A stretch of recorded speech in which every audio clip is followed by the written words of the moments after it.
concept that can be detrimental to beginners, intermediate, and even advanced lifters is the concept of diminishing returns. The point I want to make with this video is that you should not mistake it with no return whatsoever. If fatigue is not a problem for you, if you don't have a lot of nagging injuries, your energy levels seem to be fine, then you may want to think more in terms of a maximalist approach. So do as much as you can and test your limits.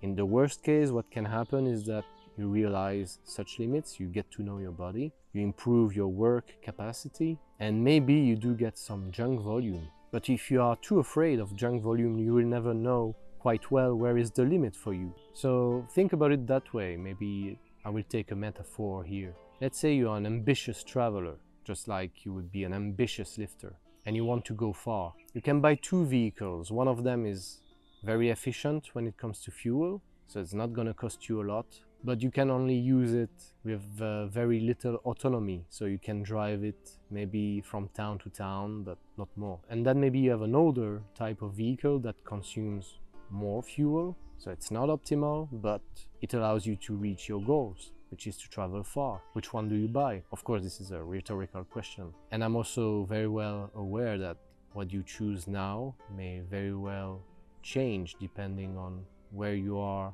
on your journey. What beginners need is not usually the same as what intermediates need and what advanced lifters need. I think that if you have to experiment and take the risk of making a mistake, it's better to make a mistake in the direction of doing too much. Because when you do too much, you will get the signal that something is wrong and you have to adapt. Whereas when you do too little, you can spin your wheels for many months and you don't even realize. So yeah, of course, always take with a grain of salt whatever you can hear about fitness on the internet, and always remember how individual it is. If you believe you've hit a plateau and you do high volume, then try low volume. Take advantage of that process to refine your technique, because this is maybe what was lacking before. Improve the mind-muscle connection, improve the intensity. And if you've been doing low volume for a while and it works for you, then by all means go on. But if it doesn't work, maybe try higher volume. Try to periodize a little bit the type of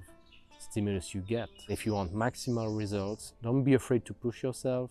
This is how the great bodybuilders of the past have developed their bodies. All of them had what looks like grueling workouts. Be confident about yourself and try to strategically, with patience of course, learn how to push always a little bit more, as long as you feel it's safe for your joints and it doesn't put you at risk of injury, of course. What I mean here by maximalism and things like that is not that you should be a meathead, but the answer is also not to be too shy with the iron. Following that kind of approach really helped me develop my back, for instance. And I made a video about it, so you may want to check it out. I will put the link in the description below. And if you like this content, of course, don't forget to subscribe, put a like, and I see you on the next one. Bye.